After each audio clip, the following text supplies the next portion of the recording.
Yaxel Lendeborg isn't just your newest Golden State Warriors rookie.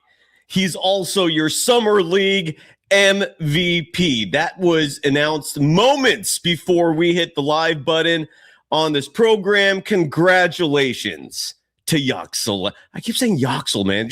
I don't even hear myself doing it. Congratulations to Yaxel Lendeborg. My apologies for the struggles with pronouncing his name. Yaxel, Yax the Axe. Well, we're going to learn about Yax the Axe, a.k.a. Yaxel Foley. We're bringing on a credible journalist on the program today. Ron Kroichick of the San Francisco Chronicle joins us next. We're going to learn about his background, and I think you're going to be pleased with what you discover. I got to let my dog out. Forgive me. Give me 30 seconds before we start the show. My puppy, he's got to go potty. I forgot to let the dog out.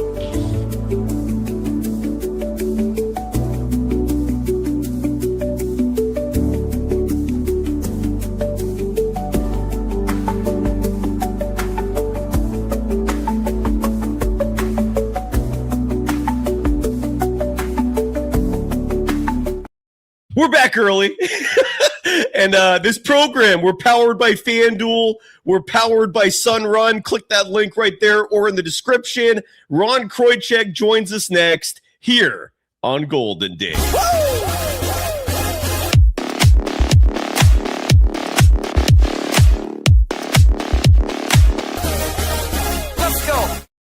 Let's go, baby. Welcome to the program. My name is Cyrus Saatsaz, your host for the afternoon or morning or evening, depending on where you're at. It's afternoon here. You can follow me on Threads and Instagram at Dog Wild. Over on Twitter, my handle is at Surf Journalist. The program on both platforms at Golden Days Pod. We give love to our sponsors. First up, Sunrun. The premise is simple. And folks, I want to make it very clear. I would never in a million years bring on a sponsor I don't personally believe in. Side note, for you folks out there who are not homeowners, but you know someone who is, the $500 promo bonus also applies to you.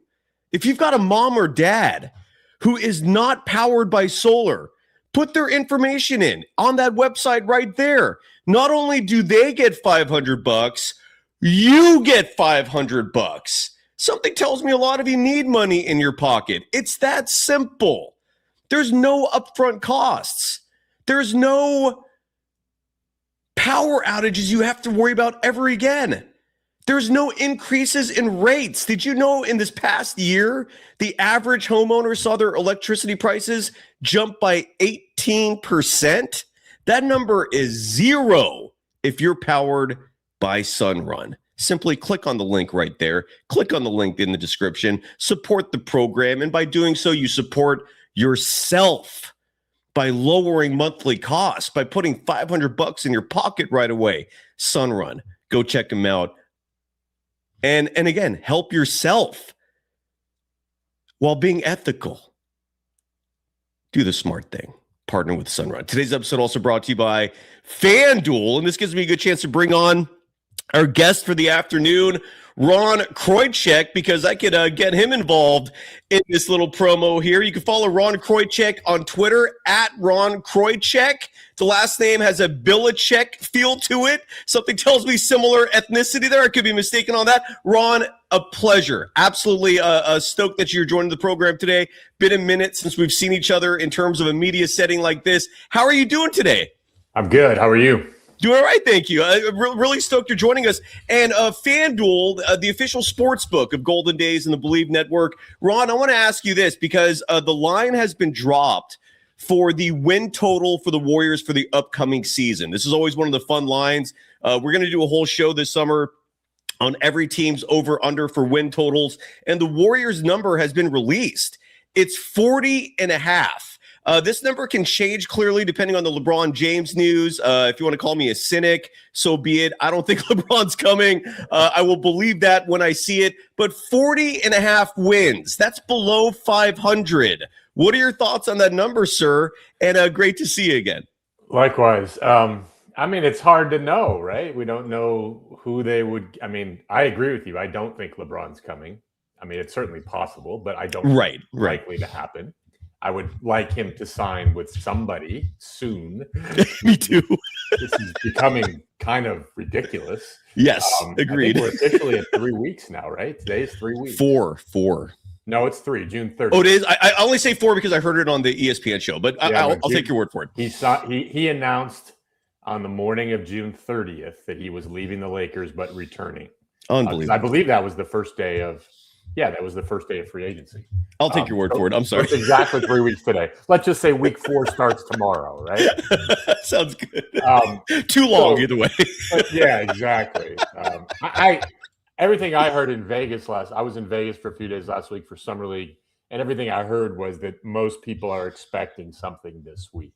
Now, Rich Paul apparently on his podcast last night insisted there's no timeline. It's whenever LeBron wants to make a decision. But I've got to think teams, the Warriors included, are getting restless because it holds up every other move, right? So to your original question, 40.5 makes sense with Jimmy Butler out and Moses Moody out for at least half the season, if not more.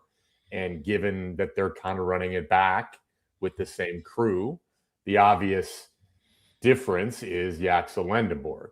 I mean, it really, unless the Warriors forget LeBron for a minute, if LeBron doesn't come, then they've got to, I think, try to get, DeMar DeRozan or somebody to give them some punch and some oomph on the wing, especially with those guys out. Mm-hmm. But if they don't, it seems to me there's two big things they're counting on. One is Steph Curry to stay healthy at 38, almost 39, which is probably unrealistic for more than 50 to 60 games. And then the other thing is they need Yaxel to be really good right away, which, based on what happened in Summer League, is not unreasonable, right? But that's a lot to count on, to get toward closer to 50 wins, which is what they need to be relevant. Agreed. And something tells me they're not going to sign a single player from outside the organization. This seems to be by design. They haven't done so yet. LeBron James would be the first and only player, again, to be a free agent signing that was not coming back to the team. I personally hope DeMar DeRozan or someone like that is on the radar, but I'm not expecting it. Who the hell knows? But Ron, we're on a very limited time window here because I know you're super busy, and I can't thank you enough for coming on the show today. And the reason why I reached out to you largely is because of a profile piece you recently wrote on a player we just learned is your 2026 Summer League MVP, Yaxel Lendeborg, just adding to the accolades. What a year for him. The national championship, now a Summer League MVP, a championship game MVP, a championship game that they won. The Golden State Warriors are your Summer League champions for the first time since 2013. But a lot of people, I'm guessing, aren't familiar with his background and the first takeaway I took from your piece. And again, we're joined by Ron Kroichick. You can follow him on Twitter at Ron Kroichick. His name's super easy. You write for the San Francisco Chronicle as a sports enterprise reporter, and you wrote this profile piece, which I loved. A great job on that, sir. About his background. And one of the things that I took away from this, and it was one of the big takeaways, is despite his relative advanced age, he also started getting into the game later. Right. And that really alleviates a lot of my concerns a lot of my concerns about him, because it's one thing if the guy's been a hooper his whole life and he's coming into the NBA close to 24. Okay, I'm guessing that's a ceiling that's probably fairly low regardless of what we see right now. But for someone who really did not immerse himself in the game until, and I'm basing this off what you wrote, after his senior year in high school, when his mom, who played basketball herself in college, finally pushed him to play the sport. Take it away, sir. Describe, if you don't mind, in your words, Yaxel's background and what eventually was the catalyst for him finally immersing himself in the world of basketball. Yeah, and then, as you know, the point of the story was to kind of illuminate his journey, right? It's an unusual journey. Yeah. Not only before college, but in college. To play 3 years at any junior college, but 3 years at this remote, sort of obscure junior college in Yuma, Arizona, which is not a place you really want to spend 3 years. as Yaxel has acknowledged. But apparently a good basketball program, Arizona Western, and he obviously improved a lot there. He grew late, which is a big reason, he wasn't really on the recruiting radar coming out of high school. Oh, when you say grew late, you mean physically, like his height, right? Yes, yeah. Correct. As you referenced, the brief synopsis is his mom encouraged him to try basketball at 5 or 6. He didn't really like it. He played baseball mostly until 14. And then at 14, as he had grown a bit by then, but he still wasn't tall. He played basketball in high school, but he really wasn't, like you said, immersed in it. And he was kind of, didn't really have his act together. He wasn't really good in school. He didn't work hard at it. And as I've written previously, June 26th, the day of his press conference, I talked to his mom and he wrote about in Players Tribune in January, a conversation his mom had with him senior year in high school that kind of woke him up. Like, you got to get your act together. You can't spend your nights playing video games. You got to graduate from high school. You have a chance to do something here, but it's on you. And he did, but as I wrote about over the weekend, as he made this 6-year college journey, 3 in Arizona, 2 at Alabama, Birmingham, and then obviously the high profile year at Michigan, he also sort of lost focus at times and lost interest. And I talked to a Michigan assistant coach, now is the head coach at Oregon State, named Justin Joyner, who I've known forever. And, he told the story of a practice early in Michigan's season that Yaxel wasn't very good, and he had to apologize to the team for not really paying attention on defense. And Merez Johnson Jr., who was drafted a couple spots ahead of Yaxel, said, I'll accept the apology if it's the last time. And there was a lot of sort of positive peer pressure that clearly resonated with Yaxel and got him to step it up. And I guess it's encouraging in some ways that he did, but I think it's a warning sign also that, he's going to need some nurturing and some coaching and some monitoring as he transitions to the NBA.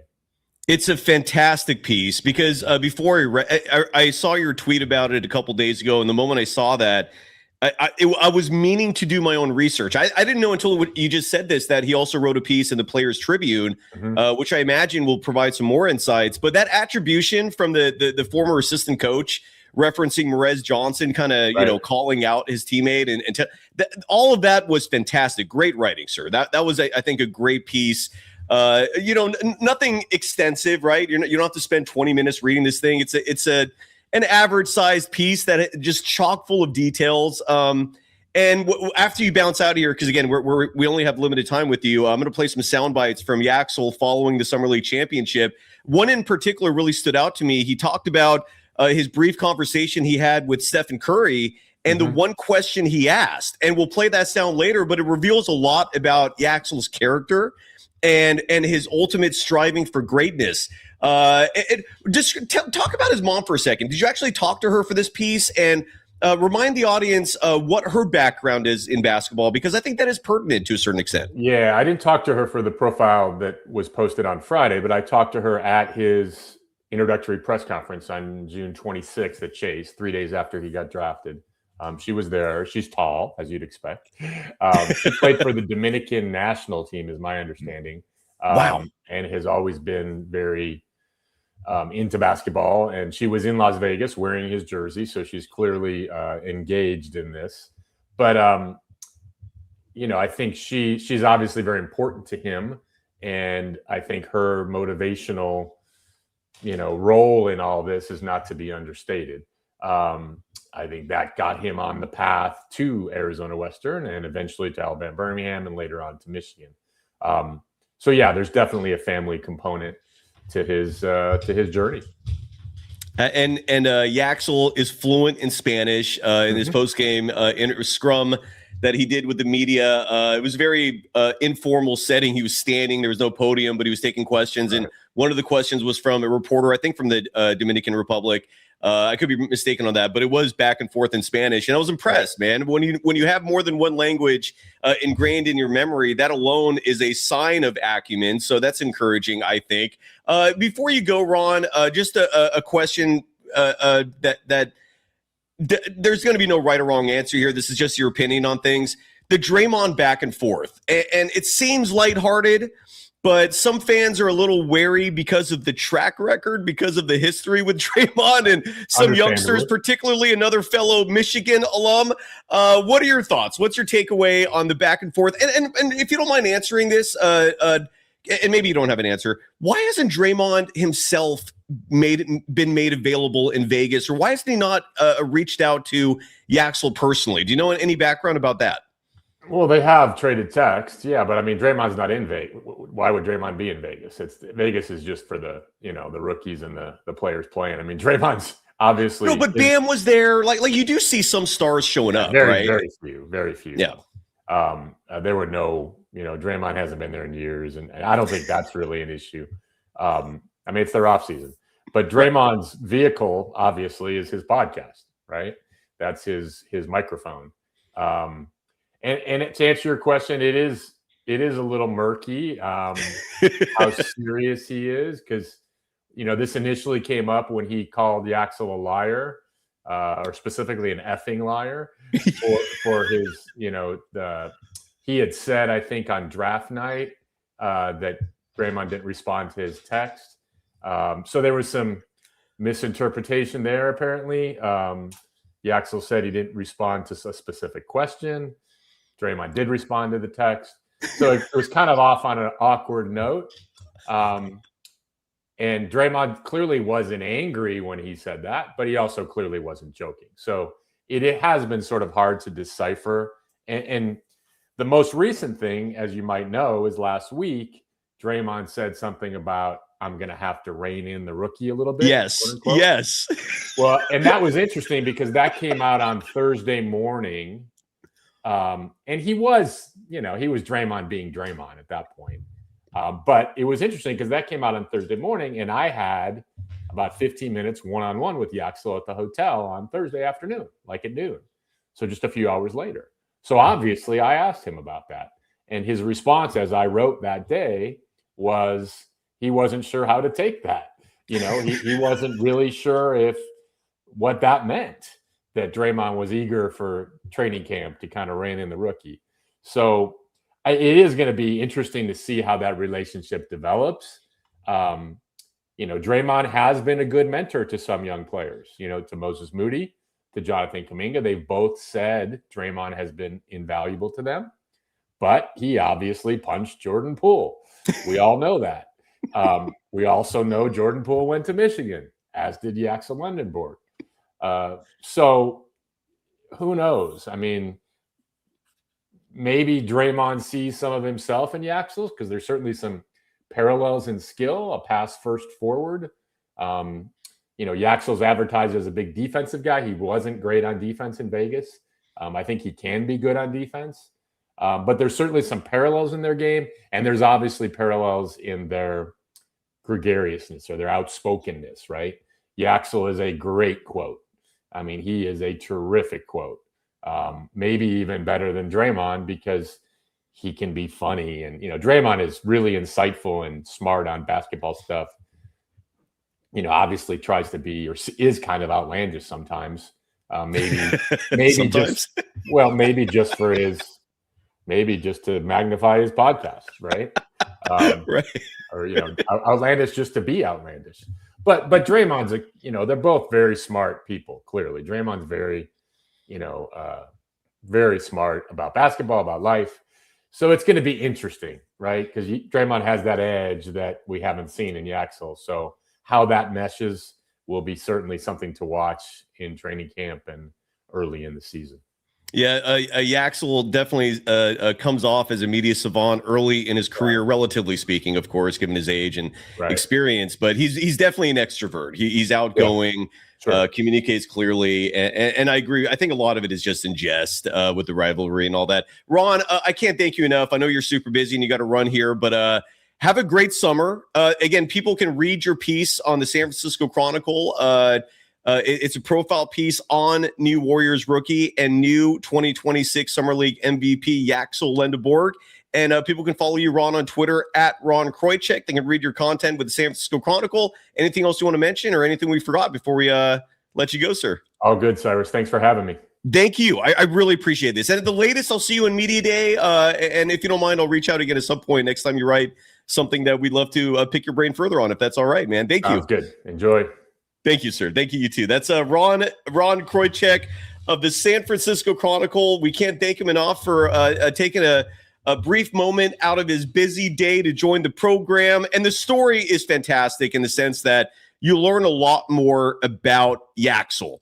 And I'm going to play a few sound bites actually right now because I found, or not that I found, I looked up the actual interview that Yaxel did with the press following the Summer League Championship. And there were a few gems in there. Three in particular that I'd like to share with the audience. And again, if you're joining the show late, Yaxel Lendeborg, your 2026 Summer League MVP. An incredible honor considering this draft class. A draft class that some people are calling the GOAT draft class. And these sound bites, I think, are revealing.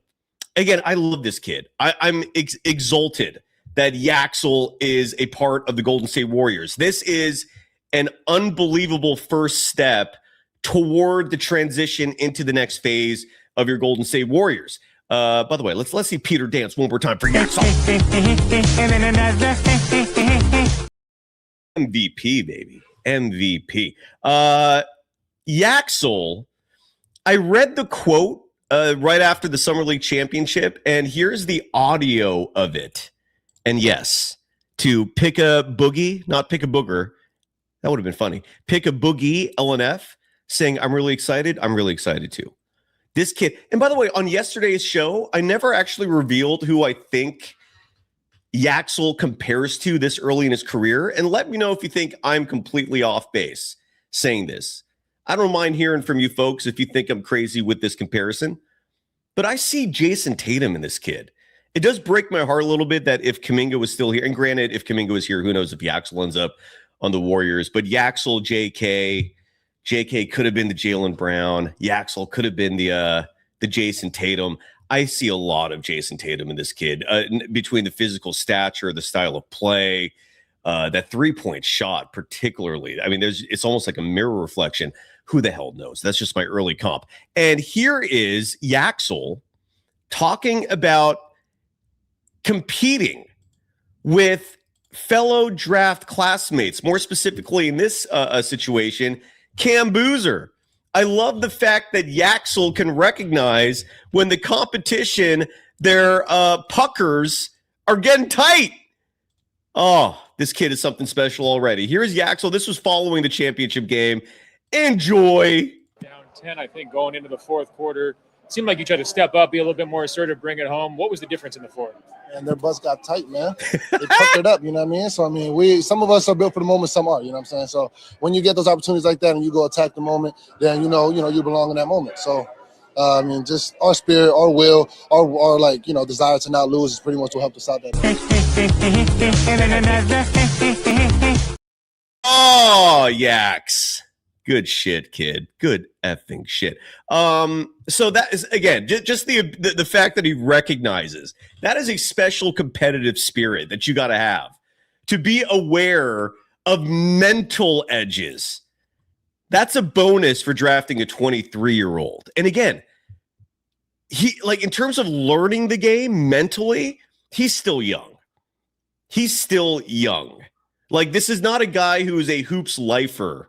And we're seeing the culmination of that at the age of 23. This is someone who finally started taking basketball seriously 5 years ago. And as Ron said, and one thing I did not know until I read his profile piece, late bloomer. We've seen success, a successful track record from a lot of players who had late growth spurts. And as a result of that, because they were small for most of their early days playing, they had to learn guard skills. So Yaxel Lendeborg has ball handling skills largely because he was small most of his life and did not expect to experience a growth spurt growing up to 6'9". So that explains why he has that wing type abilities. The skill set of a wing guard is because he was a guard. I also love the fact that he played baseball most of his life before transitioning to the sport of basketball. Reminds me of Deion Sanders a little bit. Reminds me of, I don't know, Rick Barry a little bit. And this next clip, you may have seen this one before, but we'll play it again. I got 3 of them total that I want to share with you folks.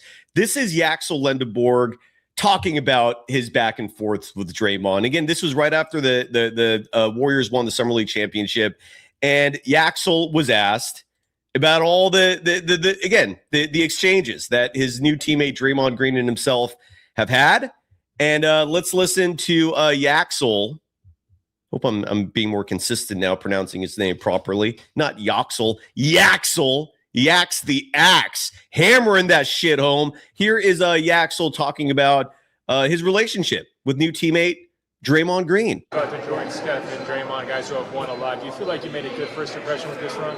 Yeah, I hope so, man. I don't know if Draymond. I hope Draymond like it, man, because we've been over here going back and forth. You know what I'm saying? But I mean, the Michigan thing, we're bringing dubs, we bring championships, we win. So I mean, you gotta respect it. For me, so go Dubs and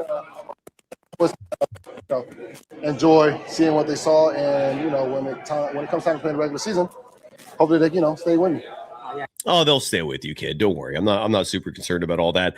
And again, a lot of this I think is just good-natured fun between the two.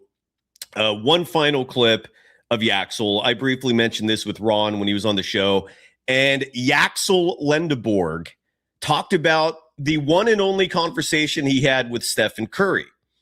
And Yaxel, I love this answer. This attribution you're going to see right here, it's subtle.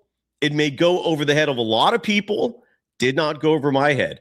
This was the question he asked to me showed that this kid is all about winning. He asked one question of Stephen Curry. Take a listen to what he asked, and hopefully you will be as satisfied with this youngster as I was after hearing this. This is Yaxel Lendeborg talking about the only communication he's had so far with Stephen Curry and the one question he asked him when they spoke. Yeah, any piece of advice from Stephen Curry if you had the chance to speak with him already? Yeah, I mean, I only asked him one question. It was all about just how he got his stamina up, because he's the most conditioned player in the NBA history of all that. So I mean, it was more so just putting myself in positions to be uncomfortable and fighting through that and learning ways to, stay true to that. So, I mean, when I get back and start working out for it, I'm going to try to implement that and see, if I can get anywhere near as conditioned as he is. Brilliant. I mean, what else would you ask Stephen Curry if you're a young basketball player trying to achieve greatness yourself? It's no secret. Look, you're not going to ask Steph, how are you the greatest shooter? I mean, Steph's been shooting since he was 2 years old. I mean, that's some things just can't be taught, especially at a certain point in life. But you can be taught how your conditioning can reach levels of elite excellence like Stephen Curry. Dude runs miles per game. And that's the one question Yaxel asked. Dude, what do you do for conditioning? He wants to be conditioned like that. I absolutely love it. This kid is asking all the right questions. He's saying all the right things, doing all the right things. Case in point, 2026 Summer League champion. Case in point, 2026 Summer League championship MVP. Case in point, 2026 Summer League MVP. It's early, but considering the competition in that Summer League was the GOAT draft class, where they're calling this early, and Yaxel comes away the winner, good effing shit. Good effing doo-doo.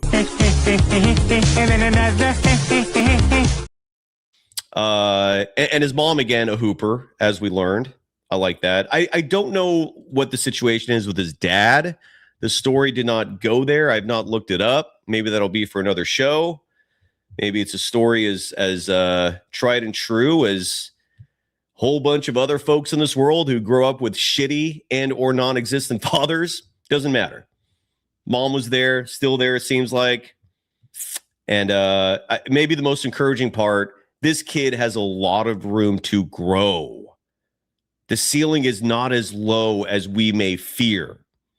Physically, yeah, maybe he's closer to the peak compared to some of these other youngsters that were drafted. Mentally, still got a whole long ways to go. And that represents a chef's kiss. We are back soon. This is a short and sweet episode. Thank you so much for joining us. Only 30 minutes. Damn. Anything in the chat I should address. I don't know what I highlighted this earlier from Pick a Boogie LNF 400 gems Eagle. I don't know what that means. 30 gems clutch. Is that like a one of our show's promotional things? Is that like a YouTube thing? Regardless, thank you. You're a golden dazer. Much love and appreciation for that. Anything else? Valen, way at the beginning, just saying Cy. What's up? What's up? Right back to you. All right. I guess that's it. I thought Tracy McKendall, who's in our chat today, longtime golden dazer as well. There was something she wrote. Oh, here. Tracy McKendall wrote, I think the Warriors front office will be particularly humiliated if LeBron goes to Philly because, Bob Myers. Maybe. I still, my belief, this is just my belief, is that the Warriors do not really expect LeBron James to come there. I could be wrong on that, but it wouldn't be a good look to lose out to Bob, but I don't know. KKS in the chat writing that Braun and Rich Paul are taking a page from Aaron Turner's book, seeing what happened last summer. This summer's got some drama as well with restricted free agents. Jalen Duren's restricted free agency could go way deep into this summer and into training camp. Peyton Watson's restricted free agency, that could drag. Benedict Matherin's restricted free agency, that could drag. It's this LeBron thing is holding everything up. And my one critique of Kuminga and Aaron Turner will be if the LeBron James news is finally announced and we learn what team he's going to, if the Kuminga situation has nothing to do with the LeBron situation, bad look. That means you're just either stalling or the interest isn't there. But something tells me a lot of what's remaining in free agency is just on hold. I saw Mark Spears on ESPN today describing it, I think, perfectly, which is it's just one long line that everyone's waiting in, a single file line with LeBron at the front, and the line does not move until LeBron makes a decision. And that's where we're at with this offseason. So stay tuned. Thanks again to Ron Kroichick. Follow him on Twitter at Ron Kroichick. Chardal, you came on way too late. I see you now, buddy. We'll bring him back on soon. Go say hi to Chardal in Great America. Have a great day, everybody. Go Dubs. Go Yaks. Let's see Peter dance one more time. Have a great day. Bye-bye.